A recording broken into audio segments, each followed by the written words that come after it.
జీవం కలిగినటువంటి మా నాయన, నీ పరిశుద్ధమైన పాదాలకు స్తుతులు స్తోత్రాలు చెల్లించుకుంటున్నాం. నీ దయగల నామ మహిమపరంగా ఈ యొక్క దినాన్ని మీరు ఏర్పాటు చేసినందుకై స్థితులు చెల్లించుకుంటున్నాం. మా దేవ, మా ప్రియుడు సావిడు కల్పనంతో వారి జీవితాల్లో మీరు చేసినటువంటి గొప్ప కార్యానికై వందనాలు. వారిద్దరూ జీవితం పాలి భాగస్తులుగా జతపరచడానికి మీరు ఏర్పాటు చేసినటువంటి ఈ దినానికై మిమ్మల్ని స్తుతించి కొనియాడి కీర్తిస్తుంటున్నాం. వచ్చినటువంటి స్నేహితులు, బంధువులు, దైవ సేవకులు, విశ్వాసులు ప్రతి ఒక్కరు కూడా నీ సన్నిధికి వచ్చినారు. ప్రభువా మా దేవ, మేమందరం కూడా సంతోషించి ఆనందించే సమయం ఇది. ఈ సమయంలో నాయన మరి మీ యొక్క శ్రేష్టమైన మాటలు పరిశుద్ధ బైబిల్ గ్రంథం నుండి ఆయన మీరే ప్రతి ఒక్కరితో మాట్లాడి మహిమ పొందమని, నీ రాష్ట్రం నీ శిలోసును మరుగుపరచమని మమ్మల్ని మీ ప్రేమగల హస్తాలుగా అప్పచెప్పుకుంటూ యేసు నామములో స్తుతించి ప్రార్థించి వేడుకుంటున్నాం మా తండ్రి, ఆమేన్. దయచేసి బైబిల్ గ్రంథంలో నుండి ఒక మాట చదువుకుందాం.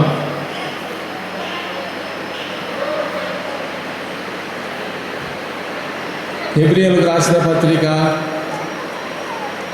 13వ అధ్యాయము, హెబ్రీ 13:4 ఒక మాట ఉంది. వివాహం అన్ని విషయంలో ఘనమైనది. దేవుడు తన వాక్యం దీవించింది గాక. మనం చదువుకున్నటువంటి ఈ లేఖన భాగంలో అరవద్దు, దయచేసి పిల్లలు మాట్లాడద్దు, అటు ఇటు తిరగద్దు, కొద్ది నిమిషాలు మాత్రమే మనం దేవుని మాటలు వింటాం. మీరందరూ దేవుని గౌరవించి ప్రతి ఒక్కరు కూడా మాట్లాడకుండా ఉండాలని మనం చేస్తున్నాం. ఇక్కడ రాయబడినటువంటి మాట వివాహము. వివాహము అనగా పెళ్ళి. వివాహం అంటే తెలియని వాళ్ళంటే ఎవరు ఉంటారు? వివాహం అంటే పెళ్ళి అని అందరికీ తెలుసు. అయితే ఈ వివాహము అన్ని విషయాలలో ఘనమైనది. అంటే మనకుండే ఆస్తులు కావచ్చు, లేక మనకుండే బంగారు కావచ్చు, మనకుండే డబ్బు కావచ్చు, లేకపోతే మనకుండే ప్రాపర్టీస్ ఏమైనా కావచ్చు, కార్లు కావచ్చు, సెల్ ఫోన్లు కావచ్చు, ఇంకా కాస్ట్లీగా ఉన్నట్టు ఏమైనా కావచ్చు. వీటన్నింటికంటే ఎంతో ఘనమైనది వివాహం. ఎందుకు ఈ వివాహం ఇంత ఘనమైంది అని చెప్పబడిందంటే ఆ వివాహాన్ని గురించి మనం తెలుసుకుందాం. పెళ్లి పత్రికలో పరిశుద్ధ వివాహ ఆహ్వానము లేక పరిశుద్ధ వివాహము అని ప్రింట్ చేస్తాం. వివాహం అనేటటువంటిది పరిశుద్ధమైనటువంటిది. వివాహం అనేటటువంటిది పరిశుద్ధమైనటువంటిది. మరి పరిశుద్ధమైనటువంటి బిడ్డలకు మాత్రమే ఈ పరిశుద్ధ వివాహము బైబిల్ ప్రకారము దైవ సేవకుల ద్వారా జరుగుతుంది. పరిశుద్ధత లేనటువంటి వారికి ఇది జరగదు. లోకంలో పెళ్ళిళ్ళు చాలా గొప్ప గొప్ప వైభవంగా చేసుకుంటూ ఉంటారు. వాళ్ళకి వర్తించదు.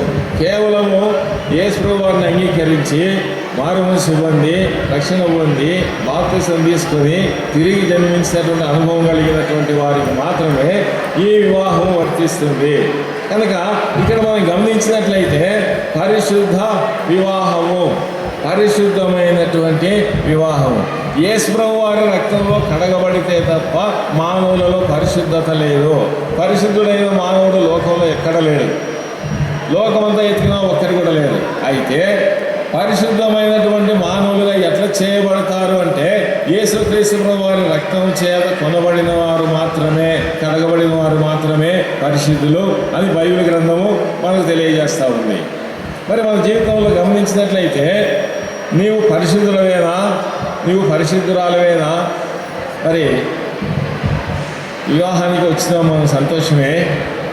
ఇక్కడికి వచ్చిన తర్వాత ఏదో వచ్చినాములే, కనపడినాములే, మాట్లాడినాములే, మా బంధువులు మా స్నేహితులు అందరూ కూడా వచ్చినారు, మేము మాట్లాడుకుంటున్నాం, సంతోషిస్తున్నాం, మంచిదే. కానీ అన్నిటికంటే ముఖ్యమైనటువంటిది వివాహం అంటే ఏందో ఎరిగినటువంటి వారమై ఉండాలి, తెలుసుకోవాలా. ఇక్కడికి ఎందుకు వచ్చినామంటే ఇక్కడ పరిశుద్ధమైన వివాహం జరుగుతూ ఉంది, మామూలు వివాహం కాదు. మరి ఈ పరిశుద్ధమైనటువంటి వివాహానికి నువ్వు ఆహ్వానించబడినావంటే ధన్యుడవు, ధన్యురాలవు. ఇక్కడికి వచ్చినటువంటి ప్రతి ఒక్కరు కూడా అదృష్టవంతులు. మరి మనం గమనించినట్లయితే యేసుప్రభు వారి రక్తం చేత మానవునికి పరిశుద్ధత కలుగుతుందని ఇంతవరకు చెప్పుకున్నాం. మరి యేసుక్రీస్తు ప్రభు వారు ఈ లోకంలో ఉండేటప్పుడు ఒక వివాహానికి కానాను అనేటటువంటి వివాహానికి పోయినారు. యోహాను సువార్త 2వ అధ్యాయంలో 2వ వచనంలో రాయబడింది. ఏం రాయబడింది? యేసును, ఆయన తల్లియు, ఆయన శిష్యులందరూ కూడా ఆ వివాహానికి వచ్చినారని రాయబడింది. యేసు అంటే రక్షకుడు, వారి పాపముల నుండి విమోచించడానికి సమర్థుడైనటువంటి దేవుడు, అభిషేకించబడినటువంటి వాడు. మరి లోకంలో మనం గమనించినట్లయితే పరిశుద్ధ దేవుడు ఎవరయ్యా అంటే యేసయ్యనే పరిశుద్ధ దేవుడు. ఈ పరిశుద్ధ దేవుడు పాపులైన మానవులందరి కోసం ప్రాణం పెట్టి రక్తం కార్చి ఆ పరిశుద్ధమైన రక్తం చేత మానవుల పాపమంతా కడిగి మానవులు విమోచించి పరిశుద్ధులుగా చేయబడినారు. మానవులు పాపం ఒప్పుకుంటే పరిశుద్ధులు అయిపోతారు. నా పాపాలు దేవుడు క్షమించినాడు, ఒప్పుకున్నాను. ఆ తర్వాత పాప క్షమాపణ ఉన్నటువంటి నేను పరిశుద్ధులని చెప్పుకుంటాను. ఇప్పుడు మన ప్రియబిడ్డలు వీళ్ళు కూడా పాపం ఒప్పించబడి రక్షణ పొంది బాప్తిసం తీసుకొని పరిశుద్ధ బిడ్డలుగా తయారు చేయబడినారు. ఇప్పుడు ఈ పరిశుద్ధ బిడ్డలు తయారు చేయబడిన తరువాత వాళ్ళ వివాహం జరుగుతూ ఉంది. వీళ్ళని తయారు చేసింది ఎవరు అంటే యేసయ్యనే. మరి మనం గమనించినట్లయితే యేసయ్య ప్రేమ ఎంత అని అంటే మనం వర్ణించలేము, ఊహించలేము. ఈ ప్రపంచంలో ఉండేటటువంటి చెట్లన్నింటినీ కలంగా తయారు చేసి సముద్రము, ప్రతి ఒక్క సముద్రంలో ఉండే నీళ్ళన్నీ సిరాగా తయారు చేసి ఆకాశాన్ని పేపర్గా తయారు చేసి ఆయన ప్రేమ గురించి రాస్తే కూడా అవన్నీ పట్టవు. అంత గొప్ప ప్రేమ అనేది, చాలా గొప్ప ప్రేమ. ఆ ప్రేమను వర్ణించలేము, వివరించలేము. కాబట్టి మీరు సంతోషంగా పెళ్ళికి వచ్చినారు, దేవుని మాటలు జాగ్రత్తగా వినండి. జాగ్రత్తగా విని దేవుని మహిమపరచండి. మరి గమనించినట్లయితే వివాహం అంటే ఏంది? వి అంటే వియం, వా అంటే వాత్సల్యం, హ అంటే హత్తుకోవడం, ము అంటే ముందుకు సాగడం. బంధుత్వం కలిగి ప్రేమతో హత్తుకొని ముందుకు సాగేది వివాహము. గుర్తుపెట్టుకున్నాం. ఈ వివాహానికి మనం అందరం పిలువబడినాం. మీరందరూ ఆహ్వానితులు. చాలా సంతోషం. చాలామంది ఇక్కడికి వచ్చి కూర్చున్నారు, దేవుని మాటలు వింటున్నారంటే చాలా సంతోషం. మరి మనం గమనించినట్లయితే ఈ వివాహం యొక్క ఉద్దేశం ఏంటంటే పరిశుద్ధ బిడ్డలు భార్యాభర్తలుగా జతపరచబడుతున్నారు. పరిశుద్ధ బిడ్డలు భార్యాభర్తలుగా జతపరచబడి వారి జీవితకాలం అంతా కూడా దేవునితో సంబంధం కలిగి దేవునికి ఇష్టంగా జీవించి దేవుని మహిమపరిచేటటువంటి స్థితి. సరే, ఒక మాట మనం గమనించినట్లయితే ఆదికాండంలో రాయబడింది 2వ అధ్యాయము 22 నుంచి 24 దయచేసి చదవండి ఎవరైనా. 2వ అధ్యాయము 22 నుంచి 24 వరకు దయచేసి చదవండి.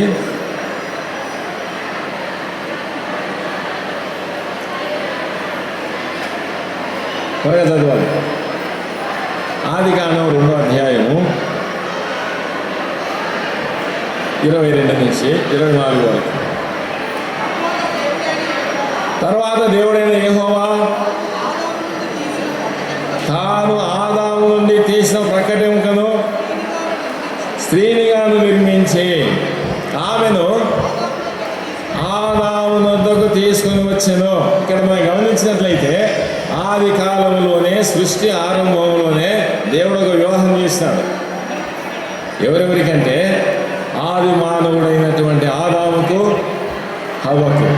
హవ్వ ఏ విధంగా తయారు చేయబడిందంటే ఆదాము శరీరంలో నుంచి ఒక ప్రక్కటెముకను తీసినాడు దేవుడు. గాఢ నిద్ర కలిగజేసి ప్రక్కటెముకను తీసి ఆ ప్రక్కటెముక ద్వారా స్త్రీని తయారు చేసినాడు. తయారు చేసి తీసుకొని వచ్చి ఆదాము ముందర పెట్టినాడు.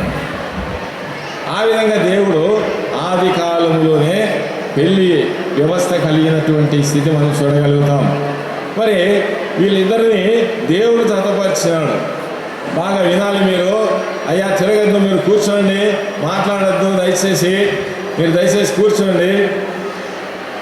ఈ యొక్క స్త్రీ పురుషుడు ఇద్దరు యేసయ్యను వాళ్ళకి పెళ్లి చేసినాడు. వాళ్ళు భార్యాభర్తలుగా కొనసాగుతూ ఉన్నారు.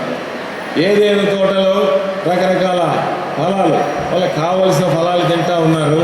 వారికి కావలసిన రీతిగా సంతోషిస్తూ ఉన్నారు. వాళ్ళు పనిచేసేది లేదు. ఆవిరి భూమిలో నుంచి వచ్చి తడిపినప్పుడు ఆ చెట్లు ఫలాన్ని ఇస్తూ ఉన్నాయి. కొన్ని వందల ఎకరాలు ఉండేటటువంటి ఆ యొక్క ఏదేను తోటలో వీళ్ళు సంతోషంగా ఉన్నారు. భార్యాభర్త ఇద్దరు సంతోషంగా ఉన్నారు. యేసయ్య రోజు వస్తాడు, మాట్లాడతాడు. ఆదామా బాగున్నావా? బాగున్నాను స్వామి అని చెప్పి వీళ్ళు ముగ్గురు కలుసుకొని మాట్లాడుకునే వాళ్ళు. అయితే ఒక రోజు వచ్చింది, ఆదాముకి ఎక్కడో పోయినాడు. ఎందుకంటే నా భార్యకి మంచి పళ్ళు తీసుకొని వద్దామని కొంత దూరం ఆయన వదిలేసి కొంచెం దూరం ఎక్కడో పోయినాడు. ఇప్పుడు ఏమైందంటే ఒక పాము వచ్చింది. ఆ పాములో సాతాను స్వభావం ఉంది. ఆ పాము వచ్చి అవ్వతో మాట్లాడింది.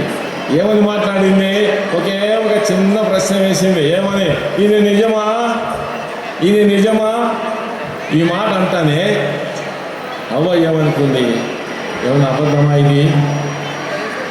దేవుని మాట వినకుండా సర్పం మాట వినింది అవ్వ. ఇప్పుడు ఏం చెప్పాల్సింది ఈమె అంటే, మా ఆయన బయటికి పోయినాడు, నా కోసం ఫ్రూట్స్ తీసుకురావడానికి పోయినాడు, వస్తాడు, నువ్వు ఆగు, కలిసి ముగ్గురం మాట్లాడుకుందాం అని అంటే ఒక మాట పోయేది. ఆ విధంగా చేయలేదు. అవును, ఆ చెట్టు పండ్లు మాత్రం మేము తినకూడదు, అదే ఆ చెట్టు పండ్లు మేము తినకూడదు అని దేవుడు చెప్పినాడు అంటనే ఈ సాతాను ఏం చేసినాడు తెలుసా? అవి తింటే మీరు దేవతలు అవుతారు. అబ్బో ఇది బాగుంది, చాలా బాగుంది. వెంటనే తినింది. తన భర్త పళ్ళు తీసుకొని వచ్చాడు. వచ్చే లోపల ఏమైంది?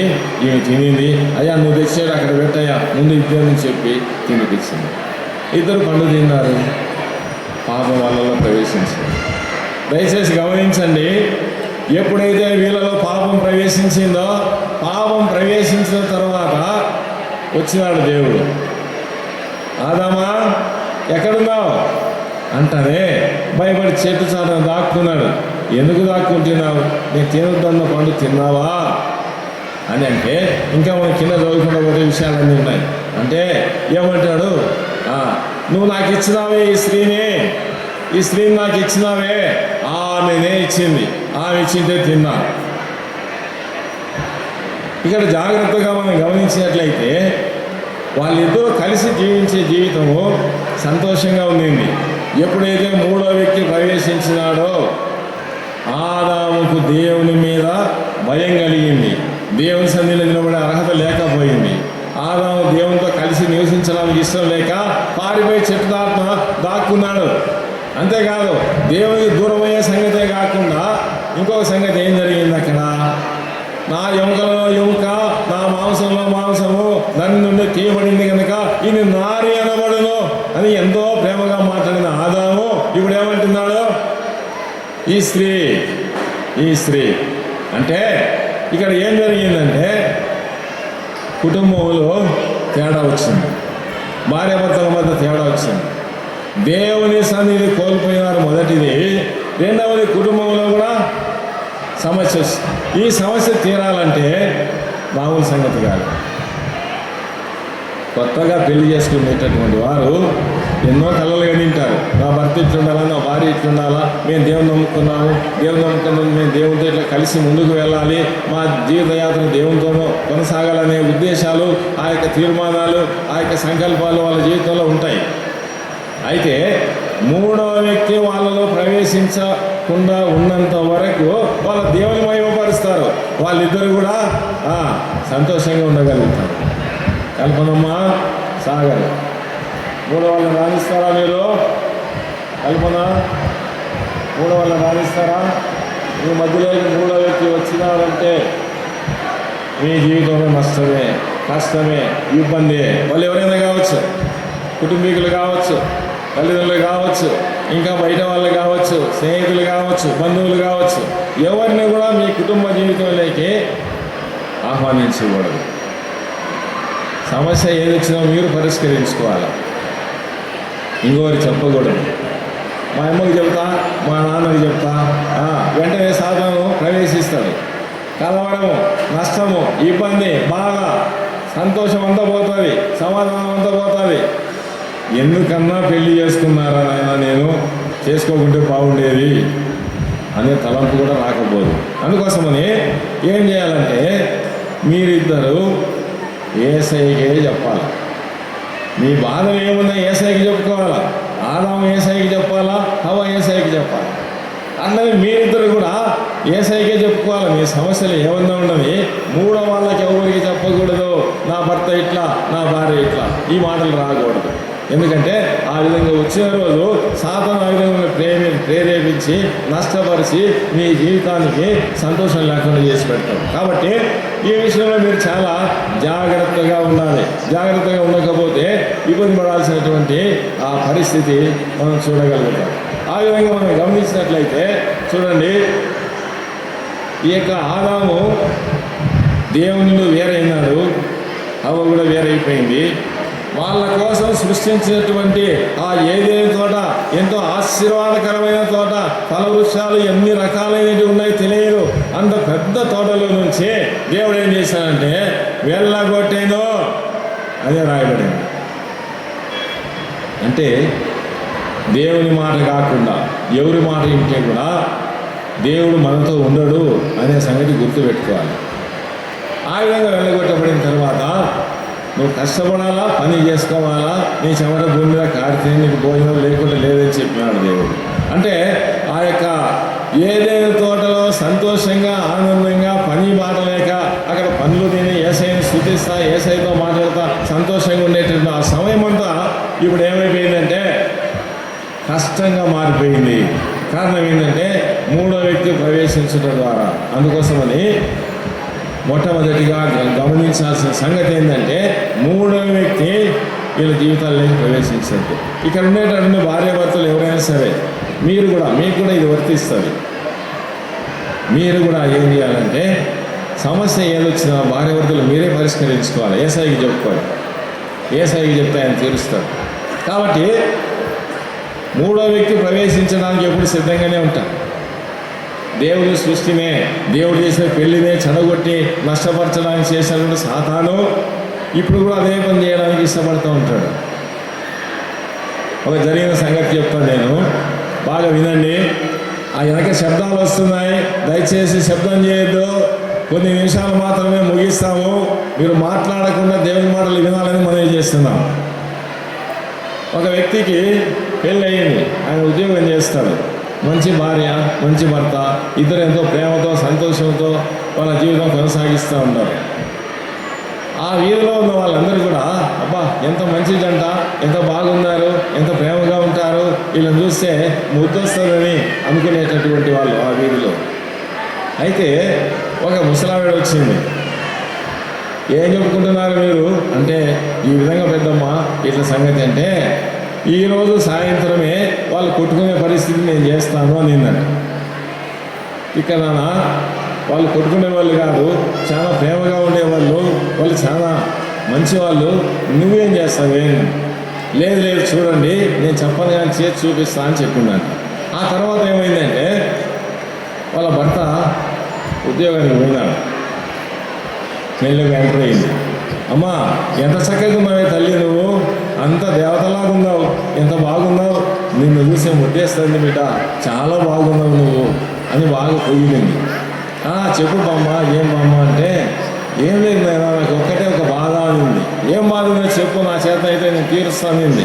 ఎందుకంటే పొగిడింది కదా ముందు. ఆ బాధ చెప్పమంటే ఏం చెప్పింది తెలుసా? ఇంత మంచి దానివి గాడిదని పెళ్లి చేసుకున్నావు నువ్వు అనింది. ఏ తలకాయ తిరుగుతుందా ముసలమ్మ నీకు? నా భర్త గాడిదలా కనపడుతున్నావు, నీకు తెలియలేదా, నీకు ఏం మాట్లాడుతున్నావు అనింది. అమ్మమ్మ కోపడద్దు తల్లి, నువ్వేం కోపడకుండా నేను చెప్పేది విను, అప్పుడు కానీ నమ్ము, నా మాట ముందు నమ్మాకని. మీ ఆయన వస్తాడు కదా ఆఫీస్ నుంచి, బట్టలు ఎక్కుతాడు, కాలముఖం కడుక్కుంటాడు, అన్నం తింటాడు, కొద్దిసేపు పడుకుంటాడు, వెళ్ళిపోతాడు కదా. ఆయన పడుకున్నప్పుడు ఆయన వీపు నువ్వు నాకు నీ నాలుకతో అనిందంట. ఎందుకంటే ఆయన పూర్వకాలంలో ఉప్పు మోసే గాడిద ఉప్పగుంటచ్చుడు ఆయన వీపు అనిందంట. ఈమె ఆ విధంగా పని చేసింది. ఆ తర్వాత ఏం జరిగిందంటే భర్త వస్తూ ఉన్నాడు దారంటే సాయంకాలం. దారిలో నిలబెట్టింది.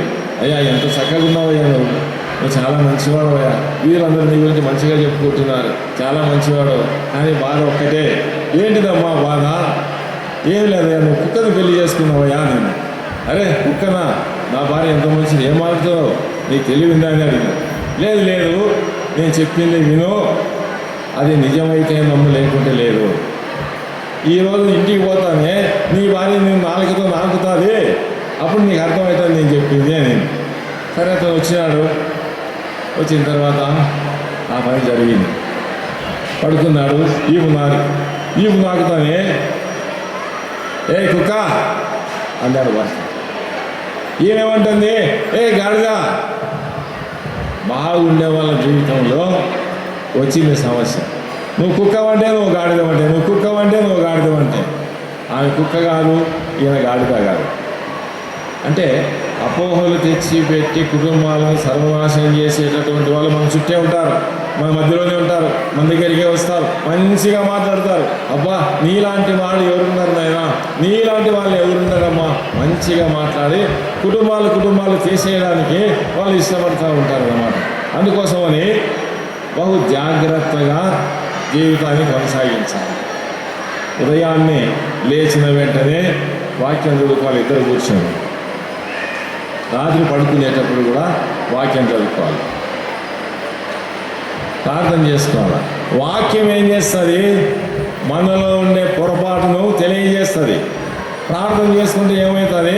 మనం తప్పిదాలు ఒప్పుకొని ఆ పాపం నుండి విడిపించబడతాం. కాబట్టి వాక్యం చదువుకోవడము, ప్రార్థన చేసుకోవడము, ఈ రెండింటి విషయాల్లో మీరు సరిగ్గా ఉన్నప్పుడు, మూడో వ్యక్తిని ఆహ్వానించినప్పుడు మీ జీవితము అద్భుతంగా, ఆశ్చర్యంగా, సంతోషకరంగా, అనేకులకు మార్గదర్శకంగా ఉండగలుగుతుంది. కాబట్టి ప్రతి ఒక్కరు గమనించండి, ఎవరైతే ఆరంభించుతారో ఈ విధంగా కుటుంబ జీవితాన్ని ఏసైతే ఆరంభించి ఏసైతే ముగిస్తారో ఆ కుటుంబంలో కలహాలు ఉండవు, ఆ కుటుంబంలో గొడవలు ఉండవు, సమస్యలు ఉండవు. వాళ్ళు సంపూర్ణంగా దేవుని మీద ఆధారపడతారు. ఆమెకు మనసు కష్టమైంది దేవునికి చెప్తుంది, ఈయనకు మనసు కష్టమైంది దేవునికి చెప్పుకుంటాడు. దేవుడు రెండింటినీ పరిష్కారం చేస్తాడు. కాబట్టి మొట్టమొదటిగా గుర్తుంచుకోవాల్సినటువంటి సంగతి ఇది. మరి బైబిల్ గ్రంథంలో చాలామందికి పెళ్ళిళ్ళు అయినాయి, చాలామంది మంచిగా జీవించిన వాళ్ళు ఉన్నారు. అయితే ఈ యొక్క మధ్యాహ్న కాల సమయంలో ఒక ఇద్దరిని గురించి మనం తెలుసుకుందాం. ఆ వెనక అరుస్తున్నారు, దయచేసి ఎవరు అరవద్దు, మాట్లాడద్దు, గట్టిగా కొద్ది నిమిషాలు ముగించేస్తాము, దయచేసి మాట్లాడకండి. మనం గమనించినట్లయితే పరిశుద్ధ బైబిల్ గ్రంథంలో ఇస్సాకు, రెబెకా వీళ్ళిద్దరు భార్యాభర్తలు. ఈ భార్యాభర్తలు ఇద్దరు ఎంతో అన్యోన్యంగా జీవించినటువంటి వారు. మరి ఆ విధంగా అన్యోన్య జీవితం జీవించడానికి గల కారణం ఏంటంటే ఇస్సాకు జీవితము, రెబెకా జీవితం. దయచేసి బాగా వినండి, కొన్ని నిమిషాలు ముగిస్తాను, దయచేసి వినండి. మనం గమనించినట్లయితే ఆదికాండము 24:63లో ఒక మాట త్వరగా చదవాలి. ఆదికాండము 24:63 ఇస్సాకు పొలంలో ధ్యానించుచున్న మాట అక్కడ మనం చదువుకుంటాం. సాయంకాలమున ఇస్సాకు పొలంలో ధ్యానింపబయలు వెళ్ళి కన్నులెత్తి చూసినప్పుడు వంటలో వచ్చేస్తున్నాడు. అంటే తాను ఏం చేస్తున్నాడంటే ప్రార్థన చేస్తూ ఉన్నాడు. ఇస్సాకు ప్రార్థనాపరుడు. ఇప్పుడు మన సాగర్ కూడా ఎట్లుండాలంటే, సాగర్ కూడా ప్రార్థనాపరుడుగా ఉండాలి. సాతాను జయించి కుటుంబాన్ని కట్టుకొని అన్ని విషయాల్లో దేవుని సన్నిధిలో ఆనందించి లోకంలో తన యొక్క జీవితాన్ని సంపూర్ణంగా కొనసాగించాలా, తన భార్యతో సుఖంగా, సంతోషంగా, ఆనందంగా ఉండాలా అని అనుకుంటే ఏం చేయాలి? సాగర్ ఇప్పుడు ప్రార్థన చేయాలా. ఇంకొక సందర్భాన్ని మనం గమనించినట్లయితే 25:21లో కూడా రాయబడింది. ఆదికాండము 25:21 రెబెకా పిల్లలు లేకుండా ఉంటే ఈయన ఇస్సాకు ప్రార్థన చేసినాడు, దేవుని మొర విని పిల్లలు ఇచ్చినాడు. అంటే ప్రార్థన ద్వారానే సమస్తము సాధ్యము. అబ్రహాముకు దేవుడు వాగ్దానం ఇచ్చినాడు, ఆకాశ నక్షత్రాలు చూపించినాడు, ఇసుక రేణువులు చూపించినాడు, నీ సంతానం ఇట్లా అయిపోయింది. అయితే ఇస్సాకు ఒక్కడే ఉన్నాడు. తర్వాత ఏం జరిగింది? ఇస్సాకు మా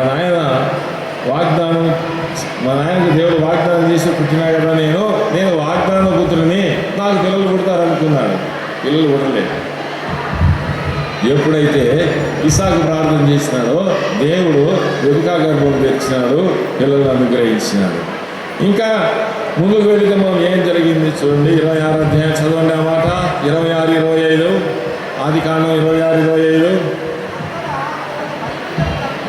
ఏం చేశాడంట? బలిపీఠం కట్టినాడు. బలిపీఠం కట్టించి యెహోవా నామమున ప్రార్థన చేయడము. ఇక్కడ గమనించినట్లయితే ఒక గొప్ప కార్యం చేయగలిగిన ఇస్తాం. మనం గమనించినట్లయితే ఆయన గొప్ప ప్రార్థనాపరుడు. మరి ఈ బలిపీఠం దేనికి సాదృశ్యం, దేని చూపిస్తారంటే దేవుని ఆరాధించడానికి, దేవుని గురించి ప్రార్థన చేయడానికి. మన జీవితంలో దేవుని ఆరాధించాలి. దేవుడు చేసిన మేలులకు కృతజ్ఞత చెల్లించచ్చు. ఆయన గొప్పతనం గురించి ఆరాధిస్తూ ఉంటే మీ జీవితంలో ఎన్ని సమస్యలు, ఎన్ని బాధలు, ఎన్ని ఇబ్బందులు, ఎన్ని కష్టాలు ఉన్నా సులభంగా దాటిపోతాయి. తర్వాత నువ్వు ప్రార్థన చేస్తే నీ ఎక్కడంతా దేవుడు తీర్చగలుగుతాడు. మరి ఇక్కడ ఉండేటటువంటి విశ్వాసులు, భార్యాభర్తలు, నీ యొక్క బలిపీఠము బాగుందా, పడిపోయిందా? ఒకసారి ఆలోచన చేసుకోండి. ఒకవేళ బలిపీఠం పడిపోయింటే ఈ రోజు నుంచే నూతనంగా కట్టడానికి ప్రయత్నించు. దేవుని సన్నిధిలో మనం ఆరాధన చేసి దేవుని స్తుతిస్తే మన హృదయంలో సంతోషం కలుగుతుంది. నీకు సంతోషం లేదు, ఏడుస్తున్నావు, దుఃఖపడుతున్నావు, బాధపడుతున్నావు, వ్యసనపడుతున్నావు, ఎవరి దగ్గరికి పోయి నా బాధ ఇట్లని చెప్పుకుంటున్నావు అంటే అర్థమైంది, నీ బలిపీఠం పడిపోయింది. తిరిగి కట్టుకో. ఈరోజే ఈ పెళ్లి రోజు, సాగరు కల్పనమ్మ వల్ల పెళ్లి రోజు నా బలిపీఠం నేను కట్టుకున్నాను అని ఇక్కడ నువ్వు ఒక తీర్మానం చేసుకో. అప్పుడు నీ జీవితంలో గొప్ప మేలు దేవుడు చేయగలుగుతాడు. మరి ఇలాంటి అనుభవంలో ఎవరున్నారు? ఇస్సాకు ఉన్నాడు. అదే అనుభవంలో సాగర్ ఉండాలి. ఇక్కడ ఉండే మనం అందరం కూడా ఉండాలి. సరే, ఇస్సాకులో ఉండేటటువంటి ఇంకా 3 లక్షణాల గురించి మనం తెలుసుకుందాం. దయచేసి గమనించండి. ఆదికాండము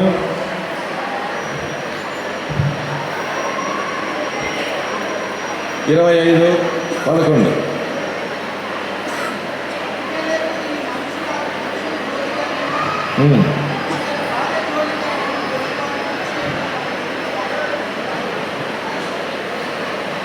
అక్కడ దేవుడు ఇస్సాకును ఆశీర్వదించినట్ల మనం చూడగలుగుతాం.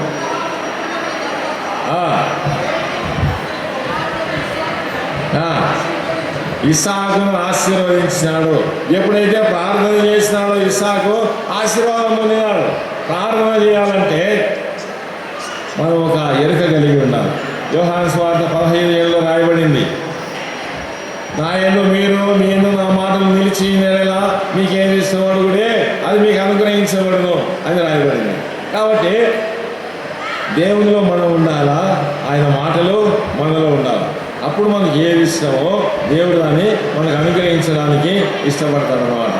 ఇంకొక మాట కొలస్సీ 3:19 రాయబడింది.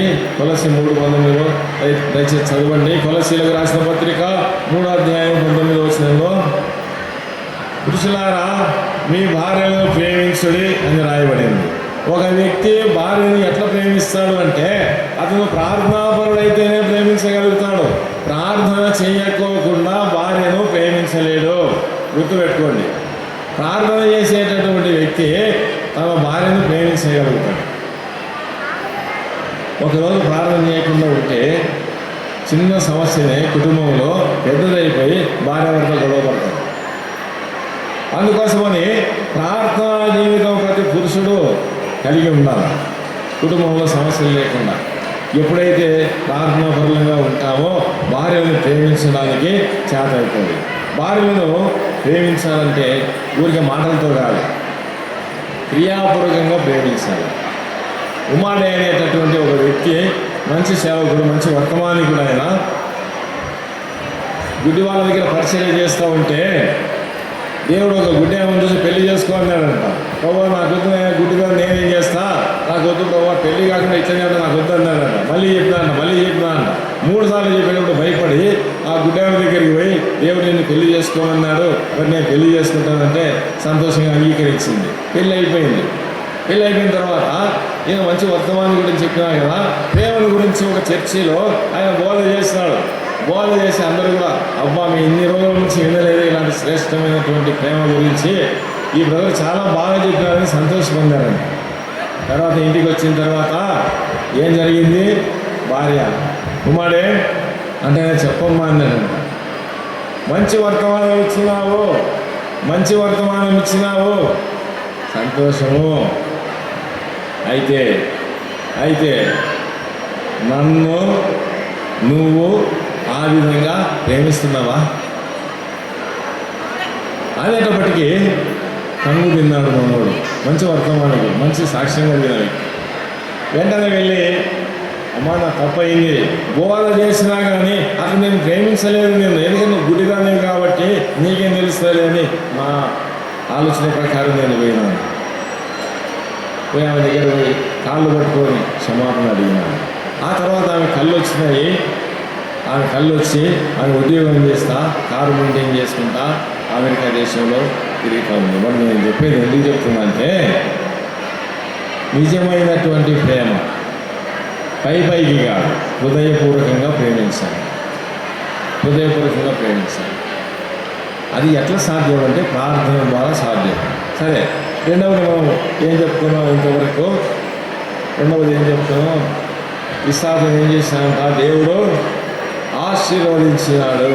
ఇస్సాకును దేవుడు ఆశీర్వదించినాడు. కొలస్సీలకు రాసిన పత్రిక 3వ అధ్యాయం 19వ వచనం, 3:19, మీ భార్యలను నిష్ఠూర పెట్టకుడి అని అక్కడ రాయబడింది. నువ్వు ప్రార్థనాపరుడై నువ్వు ప్రార్థన చేస్తే నీ ప్రార్థన ద్వారా నీ భార్య సంతోషించి నీ భార్య నీకు సపోర్ట్గా నిలబడుతుంది. నువ్వు దీవించబడాలా, ఆశీర్వదించబడాలంటే నీ భార్యను నిష్ఠూర పెట్టకూడదు. నిష్ఠూరమైన మాటలు మాట్లాడుతూ ఉంటారు. నిష్ఠూరమైన మాటలు మాట్లాడి హృదయానికి గాయం కలిగిస్తాయి. ఆ విధంగా కలిగించినప్పుడు ఆశీర్వాదాన్ని చూడలేదు. ఒక పల్లెటూరులో ఒక భర్త పొలం పంట పండించినాడు, భార్యను బాగా నిష్ఠూర పెట్టినాడు. ఆమె ఉండలేక తల్లిగారింటికి వెళ్ళింది. తల్లిగారింటికి వెళ్ళినప్పుడు తనకు వచ్చిన పంట అంతా వర్షం వచ్చింది. తను ఏం చేసుకోలేకపోయినాడు, తను ఎత్తుకోలేకపోయినాడు, సంచులో వేసుకోలేకపోయినాడు, లోపల వేసుకోలేకపోయినాడు. కలవరంతో, బాధతో, దుఃఖంతో సగం తడిసినాయి, సగం ఎత్తుకున్నాడు. నష్టం కలిగింది. ఉన్న ఆశీర్వాదం పోయింది. గుర్తుపెట్టుకోవాలా?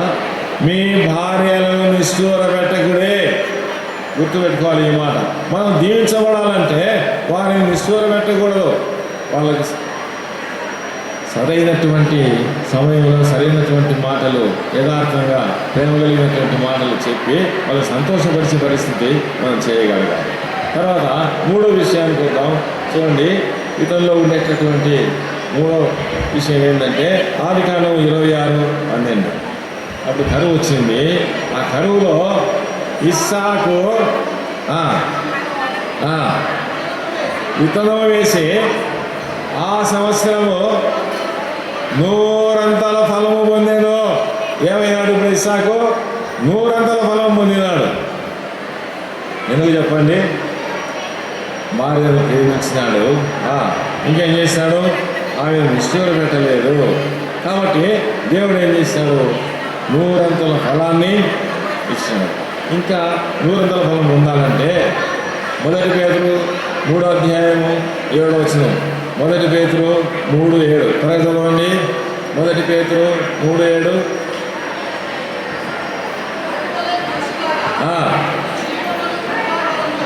జీవమును కృపావరములో మీ భార్యలు మీతో కూడా పాలువారైనారని ఎరిగే ఎక్కువ బలహీన ఘటమని భార్యను సన్మానించి ప్రార్థనలకు అభ్యంతరం కలగకుండా జ్ఞానము చొప్పున వారితో కాపురము చేయవలెను. ఎప్పుడు మనకి జ్ఞానం వస్తుంది అంటే మనం విన్నాం. ఏం విన్నాం? మొట్టమొదటిగా ఇస్సాకులో ఉండేటువంటి మొదటి లక్షణము ప్రార్థన, రెండో లక్షణము ఆశీర్వాదము, మూడో లక్షణము ఫలభరితమైనటువంటి జీవితం, ఫలభరితమైనటువంటి ఆశీర్వాదం తనకు 100%, 100% కలిగింది. ఇది ఎట్లా సాధ్యము అంటే జ్ఞానము చొప్పున రిబెకాతో కాపురం చేసింది. మరి మనం గమనించినట్లయితే ఇవన్నీ ఎందుకు చెప్పుకుంటున్నామంటే క్రైస్తవులమైనటువంటి మనము వాక్యమే మనకు ప్రమాణం కాబట్టి వాక్యం ప్రకారం మనం జీవించినప్పుడు ఇందులోనే ఆశీర్వాదాలన్నీ పొందుకుంటాం. ఆశీర్వాదం కొరకేమో పిలువబడినాం కానీ శాపం కోసం కాదు. కాబట్టి ప్రతి ఒక్కరు కూడా గమనించండి, ఈ విధంగా దేవుడు మనం జీవించడానికి ఇష్టపడుతుంది. నీ జీవితంలో కష్టము, నష్టము, ఇబ్బంది, బాధ ఎందుకు వచ్చినాయి? నూరంతల ఆశీర్వాదం నీకు ఎందుకు రాలేదు? నువ్వు కష్టపడిన కష్టానికి తగినంత డబ్బు ఎందుకు రాలేదు అని అంటే ఎక్కడో బలహీనమైనటువంటి నీ భార్యను నువ్వు బలపరచుకోకుండా, ప్రేమ చూపుకోకుండా, తెలివి తక్కువగా మాట్లాడు, లేకపోతే ఇంకా ఏదైనా కానీ జ్ఞానం లేకుండా ప్రవర్తించి ఆమె హృదయాన్ని గాయపరిచింది. గుర్తుపెట్టుకోవాలి. తర్వాత చూడండి, 4వదిగా ఆదికాండం 26 నుంచి చదవండి. ఆదికాండం 26 అధ్యాయము 26 వచనం నుంచి.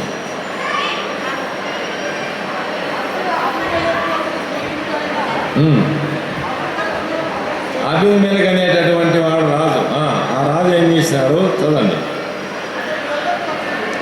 ఇస్సాకు దగ్గరికి వచ్చినారంట. రాజు ఇస్సాకు దగ్గరికి వచ్చినాడు.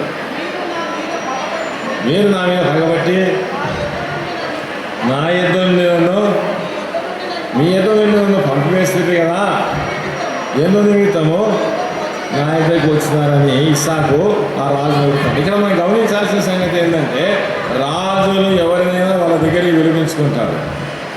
అయితే ఇక్కడ సంగతి ఏం తెలుసా? రాజే ఇస్సాకు దగ్గరికి వచ్చినాడు. మాట్లాడడానికి. మరి ఇది చాలా ఆలోచించదగ్గ విషయం. ఇస్సాకును బాధించినారు, వాయిదా పూర్తి చేశారు, ఇంకోటి పూజ, ఇట్లే మొత్తము ఇబ్బంది పెడతా, ఇది మాది అపరాధమైన బావులన్నీ కూడా వాళ్ళు ఆక్రమించుకొని పంపించేసినారు. అంత చేసినప్పటికీ 100 పంట తీసేటప్పటికీ ఏం జరిగింది? ఆ రాజుకు భయం పుట్టింది. భయపడి ఇస్సాకు దగ్గరికి వచ్చినాడు. నీతో స్నేహం చేయాలని ఉంది, మనం స్నేహంగా ఉందాం, కలిసి ఉందాం. మరి గమనించినట్లయితే మనము దేవునితో సంబంధం కలిగి ఉంటే లోకంలో ఎంత గొప్ప వ్యక్తి అయినా సరే, వాళ్ళు ఎలాంటి వాళ్ళైనా సరే మనకు లోబడక తప్పదు. గుర్తుపెట్టుకున్నాం ఈ మాట. కారణం ఏంటంటే ఆయన విడుదలైనటువంటి మనము ప్రార్థన చేసేటటువంటి వారము, ప్రార్థన చేసేటటువంటి ఆ స్థితి మనము ఎప్పటికి కూడా మరిచిపోకూడదు. ప్రార్థన లేకుండా మన జీవితము ముందుకు కొనసాగదు. చదువుకున్నటువంటి 1 పేతురు 3:7 ప్రార్థనలకు అభ్యంతరము కలగకుండా. ఇప్పుడు మనం గమనించితే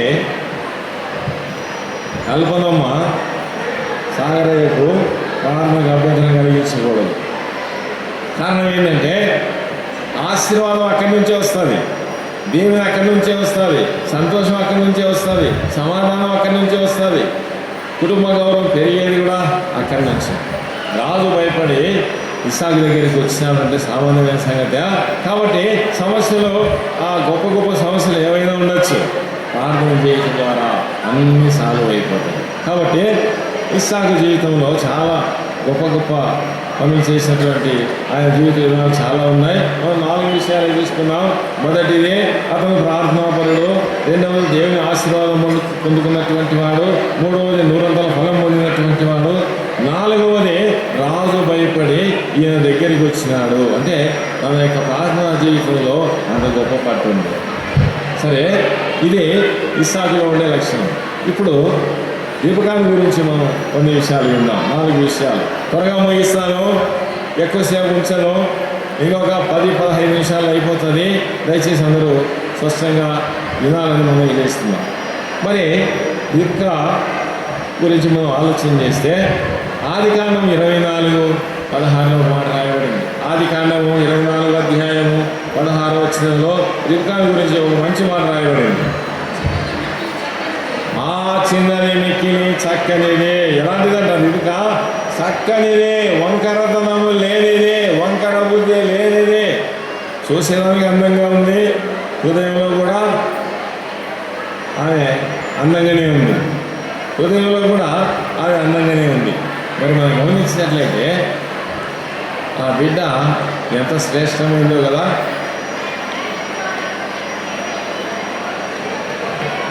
మా జీవితంలో మనం ఆలోచన చేస్తే ఆమె చక్కనిది, వంకర లేనిది.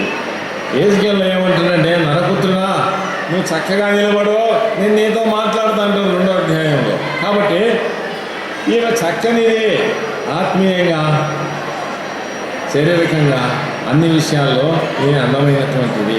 ఆమె కన్యక, చక్కనిది. మనం గమనించినట్లయితే దేవునిలో ఉన్నటువంటి మనము సామెతల గ్రంథంలో ఒక మంచి మాట రాయబడింది. 31:10 సామెతలు 31:10 చదవండి. గుణవతి అయిన భార్య దొరుకుట అరుదు, అట్టిది ముత్యము కంటే మూల్యమైనది రాయబడింది. ఏమంట? గుణవతి అయిన భార్య. మరి మామూలు ఎంతమంది అయినా లోకంలో చూస్తూ ఉంటాం, కొట్టుకునే వాళ్ళం, తాగుకునే వాళ్ళం. అయితే గుణవతి అయిన భార్య దొరకడము అరుదంట, అట్టిది ముత్యము కంటే మూల్యమైనది. మరి రిబ్కా అలాంటిది. ఇప్పుడు కల్పన కూడా ఎట్టుండాలా? కల్పనమ్మా ఎట్టుండాలా? గుణగానే ఉండాలా, గుణవతిగా ఉండాలా. ఈ గుణవతి అయిన భార్య దొరకడం అరుదు. మరి సాగర్గైతే దొరికింది. తర్వాత ఏంది? అట్టిది ముత్యము కంటే మూల్యమైనది. ముత్యం అంటే తెలుసు కదా, మన వాళ్ళు ముత్యాలు అలా వేసుకుంటారు. అవన్నీ పిచ్చి ముత్యాలే, ఒరిజినల్ కాదు. అసలు ముత్యాలు చాలా ఖరీదు ఉంటాయి. ముత్యము కంటే విలువైంది, అమూల్యమైంది అని ఎందుకు చెప్పబడిందంటే, ఈ ముత్యానికి ఒక విలువ ఉంది. ఈ సంవత్సరము ముత్యాల దండ 5 లక్షలు కొన్నామనుకున్నావు, మళ్ళీ సంవత్సరం తర్వాత అమ్మడానికి పోతే బంగారు అయితే ఎక్కువ తక్కువ ఉంటుంది, కానీ ముత్యాలకైతే తగ్గేది లేదు. 5 లక్షలది 6 లక్షలు పోతుంది. ఈ ముత్యాల దండ సంవత్సరం అంతా నువ్వు వాడినప్పుడు ఇంకా మెరుగవుతుంది, చూసేదానికి ఇంకా అందంగా కనపడుతుంది. పాత పడే కొద్దీ అందం వస్తూ ఉంటుంది. అట్లనే జీవితంలో, కుటుంబంలో దినాలు జరిగే కొద్దీ, రోజులు జరిగే కొద్దీ, వారాలు జరిగే కొద్దీ, నెల జరిగే కొద్దీ, సంవత్సరాలు జరిగే కొద్దీ ఎట్లుండాల కల్పనం అంటే ముత్యంలాగా ఉండాలా. ఎప్పుడైతే ముత్యంలాగా ఉందో కుటుంబానికి సంపూర్ణమైన ఆశీర్వాదం. తర్వాత రెండవదిగా మనం గమనించినాం, చూడండి ఏ విధంగా రాయబడిందో. ఆది కాండము 24:16లో ఆమె కన్యక, పరిశుద్ధురాలు. ఎట్లాంటిదంటే ఈమె కన్యక, పరిశుద్ధమైనటువంటి బిడ్డ. ఏ విధంగా పరిశుద్ధులమవుతామంటే, హృదయంలో ఉండే కల్మషాన్ని బయటికి పంపించుకుంటే పరిశుద్ధులమవుతాం. మరి మన హృదయంలో ఏమైతే ఉందో దాన్ని బయటికి పంపాలి. నీ పూర్ణ హృదయంతో, నీ పూర్ణాత్మతో, నీ పూర్ణ వివేకంతో, నీ పూర్ణ శక్తితో నీ దేవుడైన యెహోవాను ప్రేమించవలెను. ఇప్పుడు కల్పనమ్మ హృదయం అంతా ఎవరిని ప్రేమించాలా? యేసయ్యనే ప్రేమించాలా. ఆ తర్వాత సాగాలి. ఎప్పుడైతే ఆ విధంగా ప్రేమిస్తుందో, ఆ విధంగా తన జీవితం సాగి ముందుకు పోతుందో, పరిశుద్ధతను కాపాడుకుంటుంది. పాపం ఏదైనా వచ్చింది హృదయంలోకి, యేసయ్యా ఈ పాపాన్ని తీసేయి, ఈ పాపం నాకు అవసరం లేదు. వాళ్ళు ఒక మాట అన్నారు, ఈ మాట అన్నారు, నేను దాన్ని ప్రతిగా స్పందించి నా నోరు ఎక్కువ మాట్లాడకుండా నా నోరు మూపించు, యెహోవా నా కాపరి, నాకు లేమి కలగదు అని గ్రంథంలో రాయబడింది కదా. నా నోటి నువ్వే కాపులా ఉండు, నా నాలుకకు నువ్వే కాపులా ఉండు, నేనేం మాట్లాడకూడదు, నా హృదయంలో చెడుగులు తీసేసుకొని నీ సన్నిధిలో నమ్మకంగా జీవించాను. ఆ విధంగా ఉన్నప్పుడు శత్రువు రావడానికి, ఇబ్బంది పెట్టడానికి, కలవరపరచడానికి ఏమాత్రం కూడా లేదు. కాబట్టి ఆ విధంగా మనము దేవుని సన్నిధిలో ఒక తీర్మానం చేసుకోవాలి. ఇస్సాకు ఎట్లున్నాడో సాగరకు మనం అందరం విన్నాం. ఆ తర్వాత రిబ్కా ఎట్లున్నది అంటే కల్పనమ్మ వినేటట్టు మనం అందరం కూడా వింటున్నాం. ఆ విధంగా రిబ్కాలాగా మనం జీవించినప్పుడు ఇలాంటి సమస్యలు మనకు రావు. ఇంకా చూడండి, మూడవ విషయానికి ఉంటాం. ఆదికాండము 25:15-20 వరకు. అక్కడ సందర్భం ఏముందంటే, అమ్మా నాకు నీళ్లు కావాలని ఎలియాజరు అడిగినప్పుడు, అయ్యా నువ్వు నీళ్లు తాగు, కడవ దించి బియ్యం నుంచి తీసి ఆయన నీళ్లు తాపించింది. ఆ తర్వాత నీ ఒంటెలకు కూడా నేను నీళ్లు తాపుతానయ్యా, నీ ఒంటెలకు కూడా నీళ్లు తాపుతాను. అంటే ఇక్కడ ఏంటంటే సోమరిది కాదు, గుర్తుపెట్టుకుందాం. ఏ స్త్రీ కుటుంబంలో సోమరిగా ఉంటుందో ఆ ఇల్లు నాశనమే. సోమరితనం అనేది ఆడ మనిషిలోకి వచ్చినప్పుడు వాళ్ళు ఎవరైనా కానీ, ఎంత గొప్ప వాళ్ళని కానీ, ఎంత చదువున్న వాళ్ళని, ఎంత ఉన్నత స్థితిలో ఉన్నా కానీ సోమరితనం వచ్చిందంటే ఆ కొంప కొల్లేరైపోతుంది.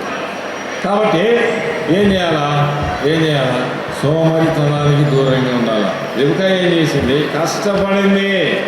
మామూలుగా మనుషులు తాగడానికి సరే, మనుషులు వాడుకోవడానికి సరే, ఒంటెలు తాగడానికంటే ఒక్కొక్క ఒంటె ఎన్ని కడవలు తాగుతుందో, ఎన్ని ఒంటెలు ఉన్నాయో, అతను 10 వాళ్ళు వచ్చినారు, మరి ఎన్ని ఒంటెలో మనం కౌంటింగ్ చేయలేదు. కానీ అన్ని ఒంటెలకు నీళ్లు పెట్టింది అంటే ఆ బిడ్డ సోమరిది కాదు. జీవితంలో కల్పనమ్మ గుర్తుపెట్టుకోవాలా, ఏమని? నేను సోమరిగా ఉండను, నా దేవుని మహిమపరుస్తా. రిబ్కా ఎట్లా కష్టపడిందో అలాంటి కష్టం నేను కూడా చేస్తా. ఎలాంటి సోమరితనం నాకు వద్దు అనే తీర్మానంలోకి వచ్చినప్పుడు మీ కుటుంబం ద్వారా అనేకులకు మేలు జరుగుతుంది, మీకు కూడా మేలు జరుగుతుంది. ఒక మాట చూడండి, ఏం రాయబడిన సామెతలు 18:22. సామెతలు 18:22 త్వరగా చదవండి. భార్య దొరికిన వానికి మేలు దొరికెను. ఏం దొరికిందంట? మన సాగర్కి భార్య దొరికింది కాబట్టి ఏం దొరికింది? ఇప్పుడు మేలు దొరికింది. ఎందుకో చెప్పండి? ఆమె సోమరిది కాదు, అందుకోసమే మేలు వచ్చింది. భార్య దొరికిన వానికి తేలు దొరికాను, కుట్టి పెడతా ఉంటుంది. భార్య దొరికిన వానికి మేకు దొరికాను, మేకు కట్టేసి మేకు చుట్టూ తిరుగుతూ ఉండాలి ఇంకా. కానీ భార్య దొరికిన వానికి మేలు ఎట్లా దొరికింది అంటే కల్పనమ్మ సోమరిది కాదు. ఇప్పుడేంటి? ఎంతో మేలు, ఊహించాల్సినంత గొప్ప మేలు. ఏమంటారంటే పెద్దలు, ఆ అమ్మాయి ఆ ఇంటికి పోయిన తర్వాత వాళ్ళ సంసారం కలిసి వచ్చిందిరా అంటారు. అంటే ఆ ఇంటికి వెళ్ళినటువంటి ఆ బిడ్డ సోమరిది కాకుండా మరి కష్టపడి పని చేసి ఎక్కడ ఏ నష్టం కాకుండా చూసుకుంటుంది. కాబట్టి ఇంటి పరిస్థితులన్నీ ఆ ఇల్లు బాగుపడి అభివృద్ధి చెందింది. కాబట్టి ప్రతి ఒక్కరు గమనించాల్సిన విషయం ఏంటంటే సోమరితనంగా ఉండద్దు. ఇక్కడ ఉన్న వాళ్ళు మీరైనా కానీ సోమరిగా ఉండకండి. ఒకసారి ఒక ఇంటికి చూద్దామని వెళ్ళిన 8 గంటలు అయింది టైము, ఉదయకాలము. వెళ్ళినప్పుడు భర్త అన్న రండి అని లోపలికి ఆహ్వానించినాడు. లోపలికి వెళ్ళేటప్పటికి సిస్టర్ ఇది లేదు అంటే సిస్టరు అంటా ఉన్నాడు. ఎక్కడ పోయింది అమ్మ? ఎక్కడ పోలేదన్నా, పడుకుంది. ఉదయం 8 గంటలకు ఏమైంది? సిస్టరు పడుకుంది. ఈయన ఏం చేశాడు? నాకు టీ తెచ్చిచ్చినాడు. ఆయన ఇంకో కప్పు తీసుకుపోయి భార్యకి ఇస్తూ ఉన్నాడు. ఇది న్యాయమా? మీరే చెప్పండి. ఈ సోమరితనం అనేది మీ జీవితంలో ఉంటే ఎట్లా బాగుపడతారు? నీకు ఆరోగ్యం బాగాలేదు, ఏం చేయాలా? అన్నం పెట్టాలని, స్నానం చేయాలి, అన్నీ చేయాల్సిందే, అది వేరే సంగతి. నువ్వు బాగున్నప్పుడు అన్ని జీవితంలో నువ్వు పడుకొని ఉండి నీ భార్యను టీవీ తీసుకురమ్మన్నావు, అది ఎంత మాత్రం కరెక్ట్? కాబట్టి మనం గమనించినట్లయితే దేవుని పిల్లలు ఆశీర్వాదం పొందాలా, దీవెన పొందాలా, కుటుంబం కట్టబడాలా అని అంటే సోమరితనం ఎందున ఉండకూడదు. భార్య దొరికిన వారికి మేలు దొరికింది. తర్వాత చివరిగా ఇంకొక మాట, ఇస్సాకుతో ఎప్పుడు కూడా ఆమె కొట్లాడినటువంటి సందర్భాలే లేవు. చెప్తా ఇక్కడ దేవుని పిల్లలు చాలామంది ఉన్నాం. మీ అందరికీ ఒక ప్రశ్న అడుగుతా, బ్రదర్స్కి, అన్నగారు బాగా వినాలి. మీ మనసులో మీ భార్యలకు విడాకులు ఇవ్వని వారు ఎవరైనా ఉన్నారా? ఉంటే చెప్పండి. నేను నా భార్యకు విడాకులు ఇవ్వలేదని వాళ్ళు ఎవరైనా చెప్పండి. మీ మనసులో అర్థమైందా మీకు? ఆ స్థితికి వెళ్ళకూడదు, గొడవ జోలికి పోకూడదు, గొడవ అనేది ఉండకూడదు. కుటుంబంలో ఎప్పుడు కూడా సమాధానం, సంతోషమే. గొడవల వరకు రాకూడదు ఏది కూడా, ఎందుకంటే అది దేవునికి ఇష్టం లేదు. కాబట్టి ఆ రిబకాకు లక్షణము ఎవరికి రావాలి చెప్పండి? ఇప్పుడు కల్పనమ్మకి రావాలి, ఇక్కడ మనందరికీ రావాలి. అప్పుడే మన కుటుంబము దీవించబడేది. ఒక మాట మనం గమనించినట్లయితే చూడండి, 26 ఆదికాండము చదవండి త్వరగా. ఆదికాండం 26, 34, 35 చదవండి.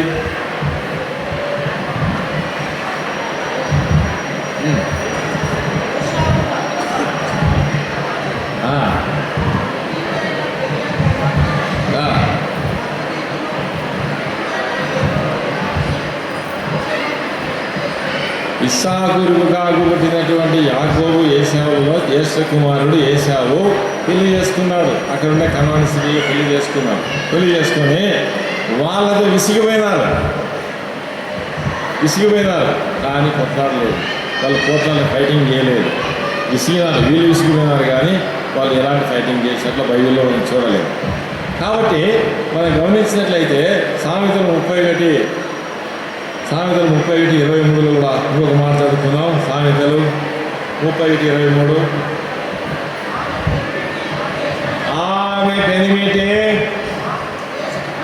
ఆ దేశం పెద్దలతో కూర్చుండేను.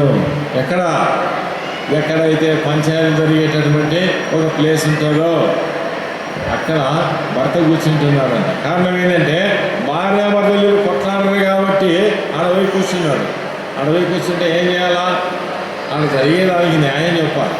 అయితే రోజు భార్యతో కొట్లాడేవాడు ఆడపోయి ఏ న్యాయం చెప్తాడు?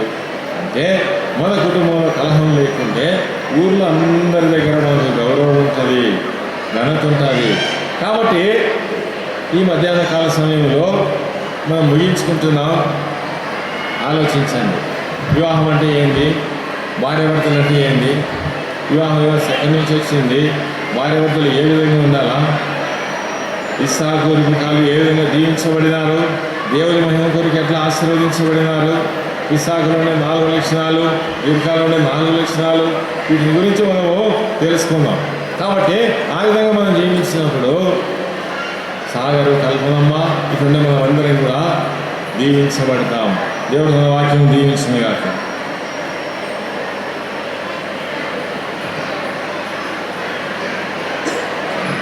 గమనించండి, ఇంకా ముగింపుకు వస్తుంది కార్యక్రమం. ఇప్పుడు వారిద్దరు, సాగరు మరియు కల్పన వారిద్దరు కూడా స్తుతి ప్రార్థన చేస్తారు.